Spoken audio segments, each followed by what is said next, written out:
মানুষ স্বভাবতই ভ্রমণ করতে পছন্দ করে। ভ্রমণের জন্য বিভিন্ন জায়গায় ছুটে বেড়ায়। ভ্রমণ পিপাসু মানুষদের ভ্রমণের জন্য সাধারণত বিভিন্ন বিষয় নিয়ে চিন্তা করতে হয়।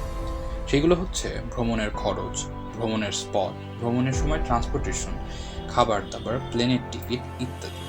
বাংলাদেশিদের জন্য কিছু ভ্রমণ উপযোগী দেশ নিয়ে আলোচনা করা হবে। ভিয়েতনাম। ভিয়েতনাম দক্ষিণ পূর্ব এশিয়ার একটি দেশ। তাদের জিডিপি পার ক্যাপিটা মাথাপিছু 4,700 থেকে 5,100 মার্কিন ডলার। এখানে 2 সপ্তাহের একটি সুন্দর ট্রিপ মাত্র 800 থেকে 1500 মার্কিন ডলারে করা সম্ভব পার পার্সন।